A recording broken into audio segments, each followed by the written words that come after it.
kussen op een plank maken. 4 manieren om dat te doen. Voor deze instructie gebruik ik een oud kussen waarvan ik de bekleding eerst zal verwijderen. Er zitten luchtgaten in de plank zodat het schuim kan ademen. Het is verstandig om wat bescherming te gebruiken.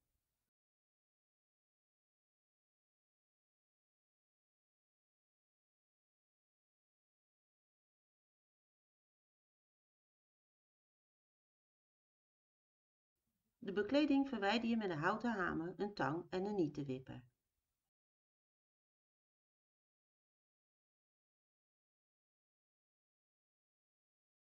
Werk vanaf de binnenkant naar buiten. Als je het andersom doet, dan beschadig je de houten rand.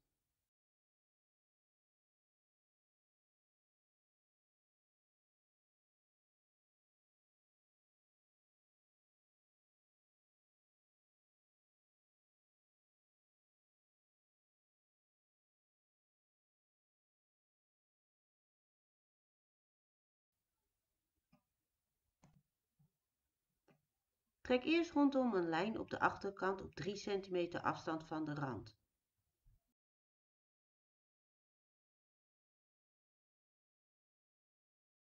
Geef het midden aan. Meet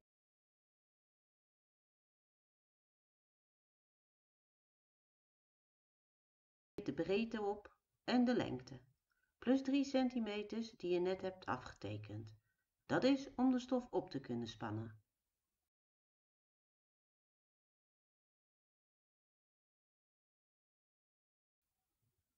Mijn kussen is 74 bij 1,2 meter. Het schuim is trouwens koudschuim HR40, wat een zitkwaliteit is, afgedekt met een laag dacron van 100 gram. Check of je stof een vleug heeft. Ik gebruik een charcoal-lijner om de stof af te tekenen. Deze geeft een mooie dunne lijn. Om mee te beginnen zorg ik ervoor dat de stof recht is. Dan teken ik de afmetingen uit op de achterkant van de stof. Knip de stof uit en vouw dubbel. Geef het midden aan op alle kanten door middel van een knipje.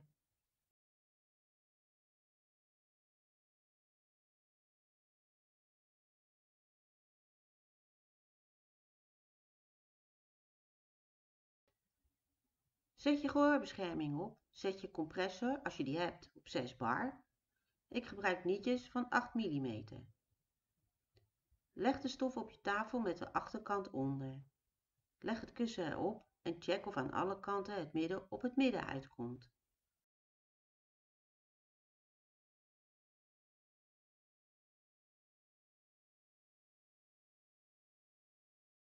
Hecht de stof op door middel van ophechnietjes. Dat is met 1 pootje in het hout. Begin steeds vanuit midden. Je ziet dat de stof netjes op de uitgetekende lijn komt. Zo werk je lekker recht. De hoeken laat je open op 6 cm vanaf de hoek.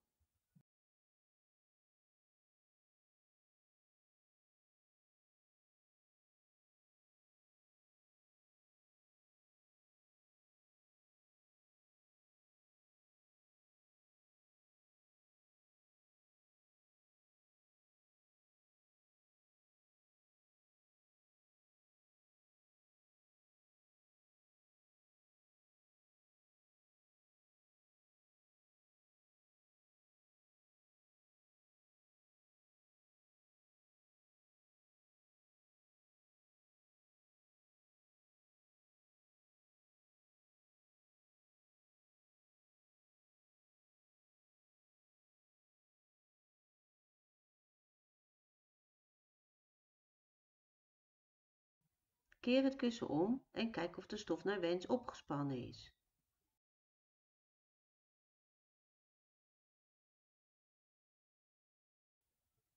Gebruik een speld om de stof bij elkaar te houden. Teken een lijn op 1 cm van de rand. Knip af.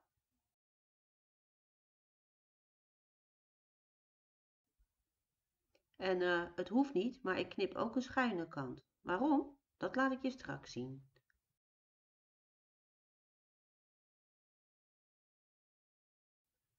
Teken een lijn direct tegen de rand op de hoek. Dit wordt de stiknaad.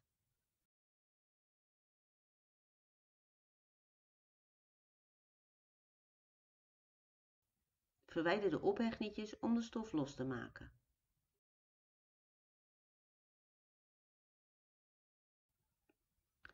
Als je stof rafelt, lok de naden dan af of gebruik een zigzagsteek op je naaimachine.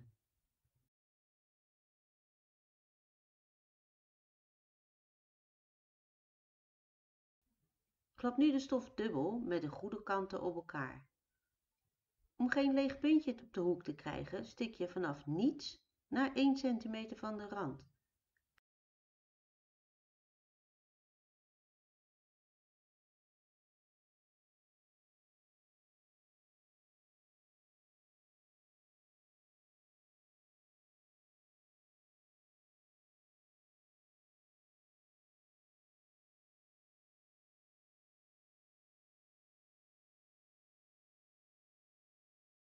En hier stik ik het schuine kantje. Zometeen zie je het stikken vanaf de andere kant van de naaimachine.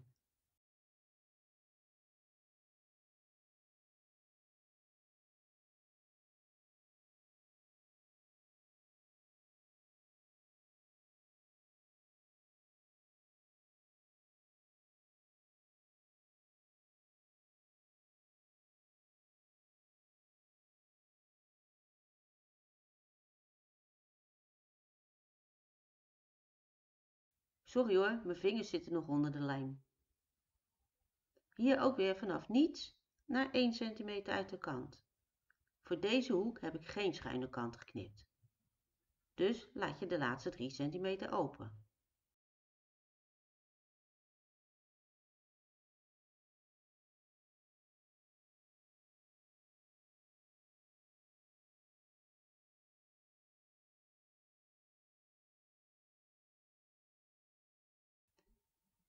Kijk, dit is als het goed is het vierkant wat je van de hoeken hebt afgeknipt. Dat is als je het precies hebt uitgemeten natuurlijk. Dit is de hoek met de schuine kant. Deze hoef je dan niet meer te vouwen bij het vastzetten van de stof en heb je geen dikke proppen. Dit is de hoek op de andere kant. Deze wordt op deze manier gevouwen. Hecht nu eerst de stof helemaal op, beginnend vanuit het midden. De hoeken doe je als laatste. Draai het kussen regelmatig om, zodat je kan zien of de stof mooi opgespannen is. Heb je alle kanten opgehecht? Check of de naad netjes op de hoeken zit. Tevreden? Verwijder dan de ophechnietjes door definitieve nietjes.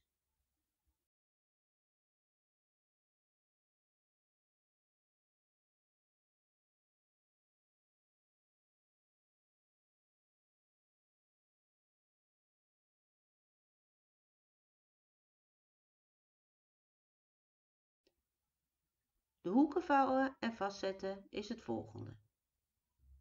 Ik laat je eerst de hoeken zien waarbij de naad gewoon recht naar beneden is gestikt en de laatste 3 cm opengelaten zijn.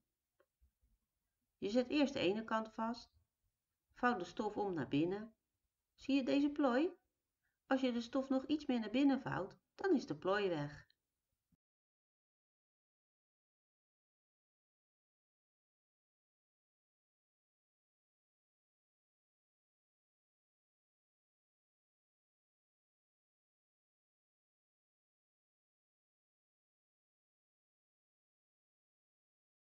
Vooruit, nog eentje dan. Ik laat het bijna in slow motion zien, zodat het duidelijk is, hè?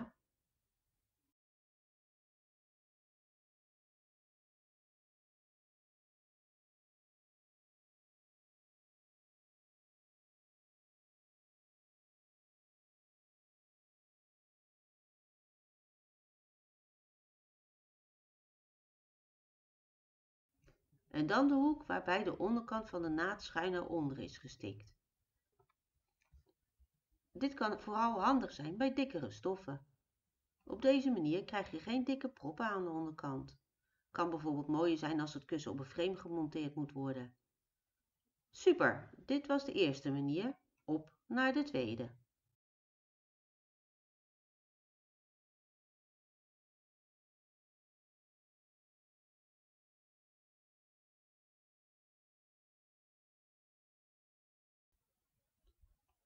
Bij dit model maken we de stiknaden aan de zijkant. Eerst even opmeten.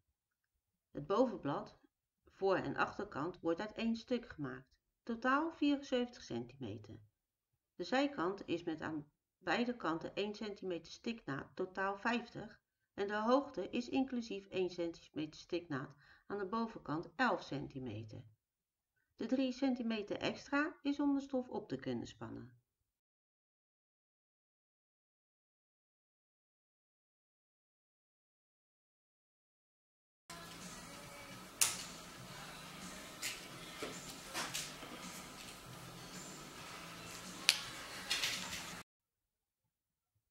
De zijkant wordt hier aan het bovenblad gestikt. Teken de stof af en knip uit. Geef het midden aan. Leg de goede kanten van de stof op elkaar. Op deze manier naaien we de delen aan elkaar.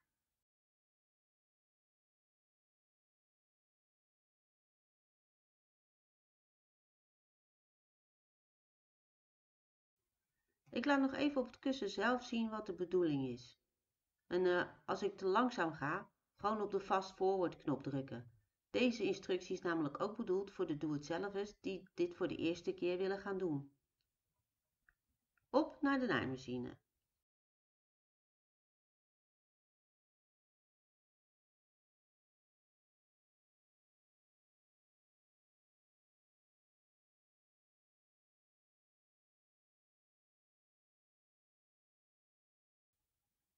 Stik tot op 1 cm van de hoek. Hou het onderblad recht en draai de opstaande rand. Het puntje kan soms lastig meedraaien onder je voetje. Ja, ook bij mij hoor.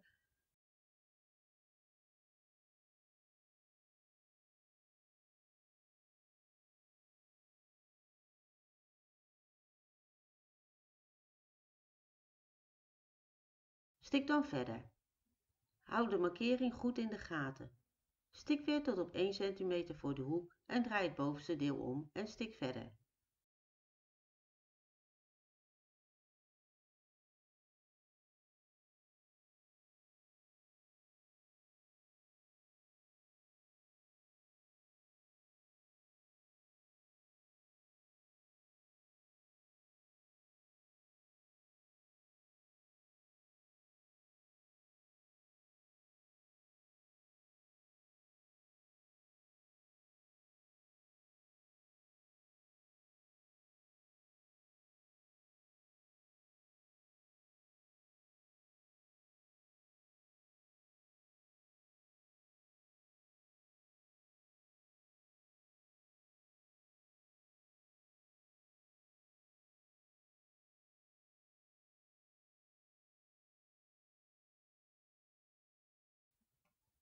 Als je bij de zijkanten gedaan hebt, dan goed de hoeken naar buiten vouwen.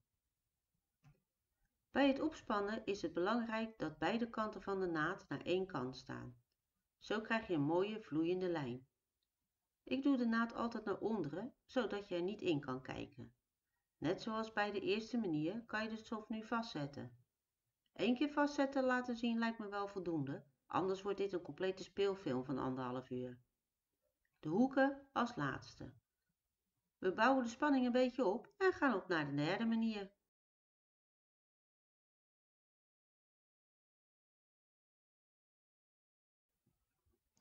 De bedoeling is om een kussenhoes te maken met separate voor- en achterkant plus de zijkanten. Eerst weer even opmeten. De beelden spreken denk ik ondertussen wel voor zich. Alle delen goed opmeten en daar waar de delen aan elkaar gestikt moeten worden 1 cm extra nemen voor de stiknaad.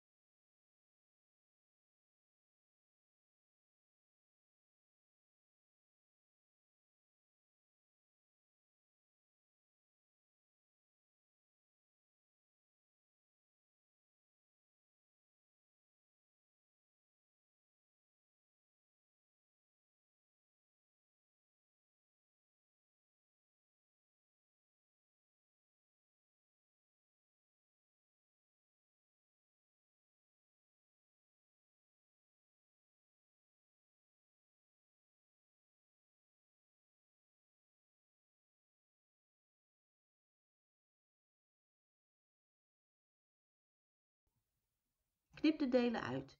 Ik laat hier zien dat de opstaande rand eerst aan elkaar genaaid moet worden. Uiteraard niet vergeten het midden aan te geven.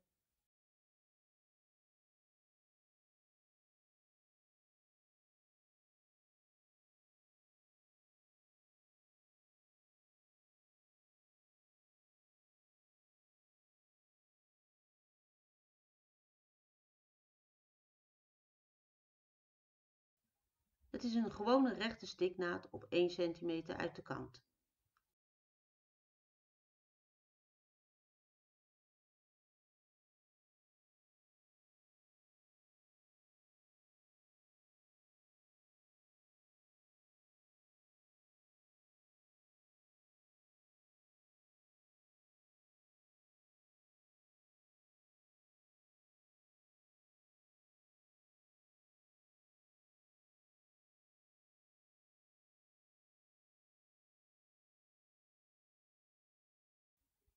Als alle delen aan elkaar vast zijn genaaid, dan even passen voordat je verder gaat. Ik laat hier ook gelijk zien hoe je een siersteek maakt op de hoeken. De 2 delen van de naad komen dan beide aan één kant van de hoek te zitten. Vouw de naad open. Draai de stof om met de goede kant naar boven. Hoe ver je uit de kant moet hangt van het voetje van je naaimachine af. Hier stik ik op ½ centimeter. Doe dit aan beide kanten en alle hoeken. Ik doe er maar eentje hoor, anders wordt het zo'n langdradige video.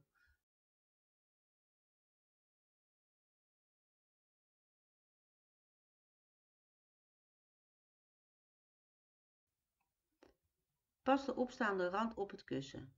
De rand wordt hier op het bovenblad gestikt.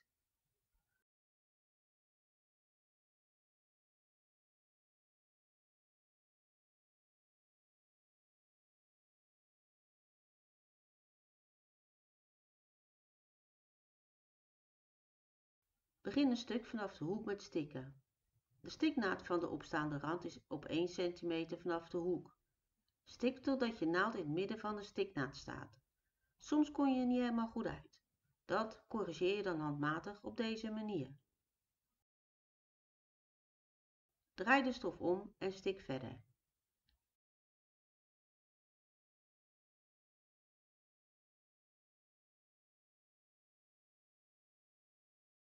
Het klopt dat je een leeg puntje overhoudt op het bovenblad. Op deze manier krijg je geen ezelsoren, oftewel lege hoeken.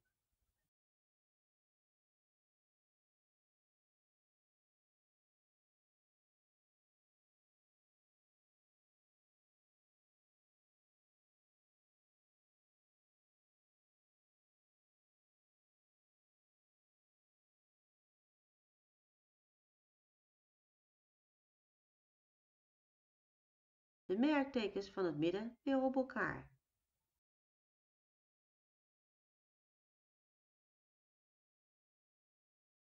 Vooruit nog een hoek.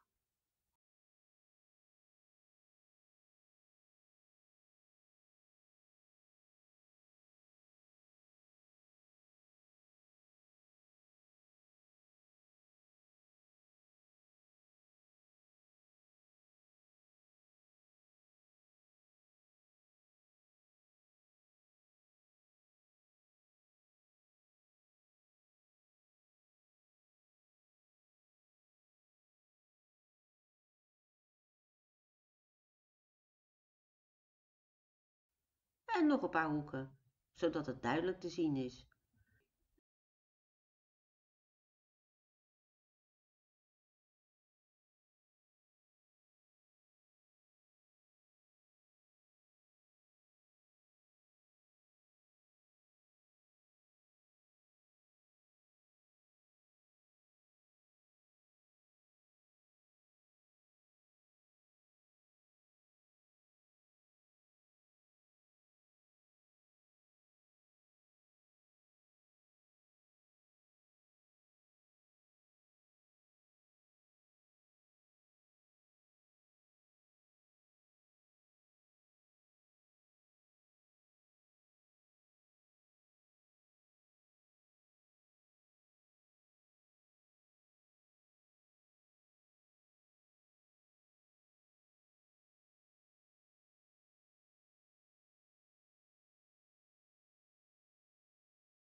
Je zou hier ook een sierstiksel kunnen maken, zoals op de hoeken.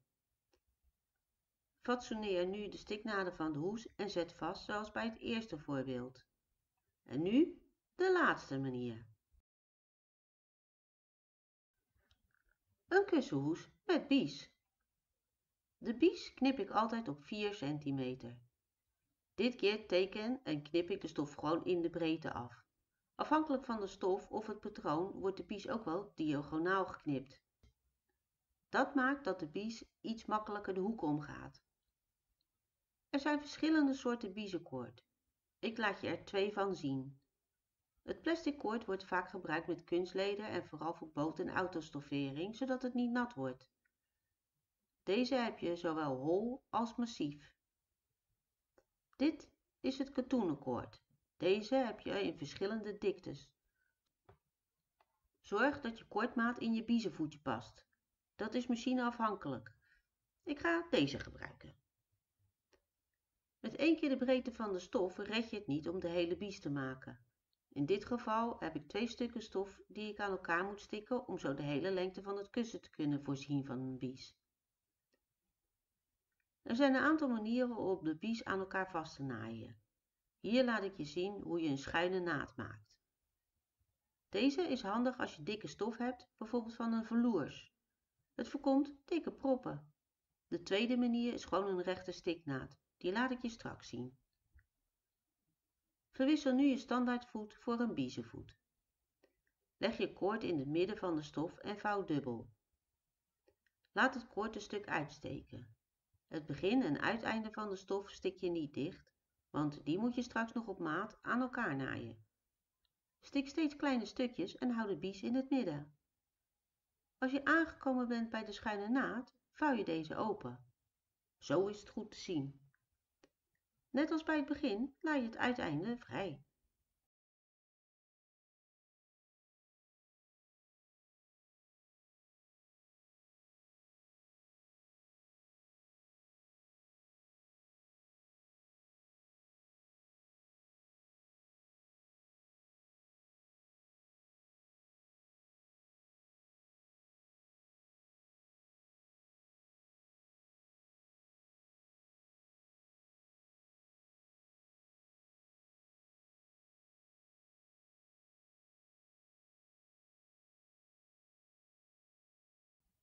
Leg de bies op het bovenblad.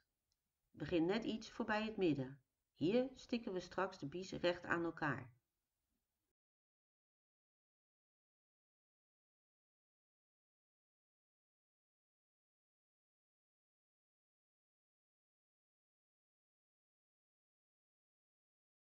Stik tot ongeveer 4 cm van de hoek en geef een aantal knipjes in de bies. Zo heeft deze meer flexibiliteit om de hoek om te gaan.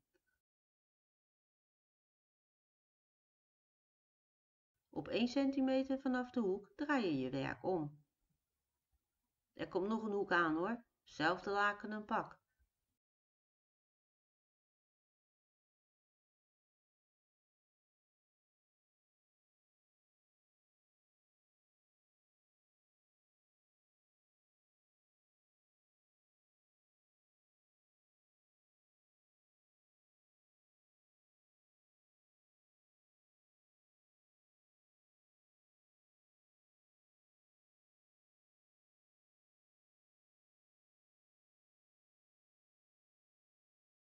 Een paar knipjes op de hoek.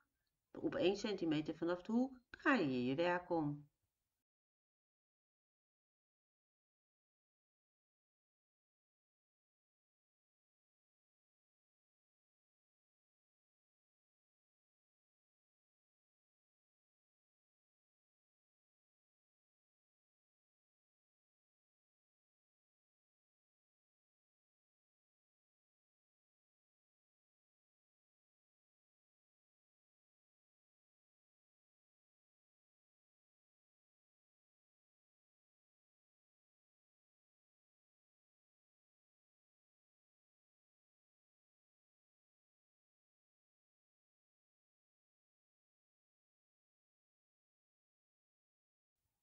De laatste hoek.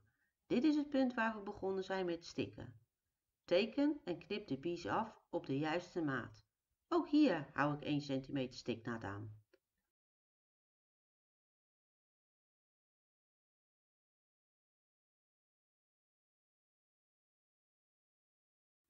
Leg de goede kanten van de stof op elkaar en stik vast.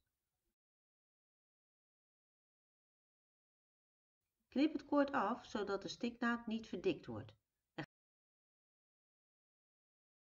Ga verder met naaien waar je gebleven was, zodat de hele bies vastgestikt is op het bovenblad.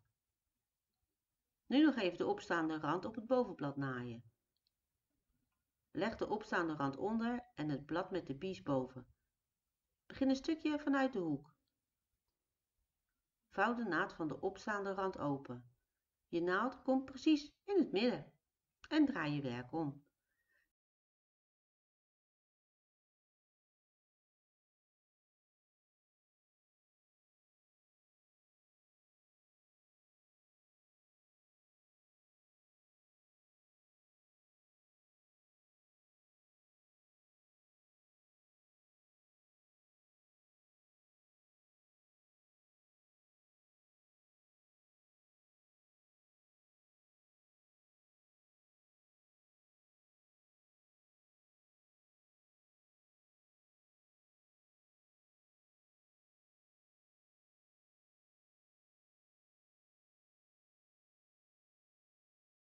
Je ziet dat de merktekens van het midden precies op elkaar uitkomen.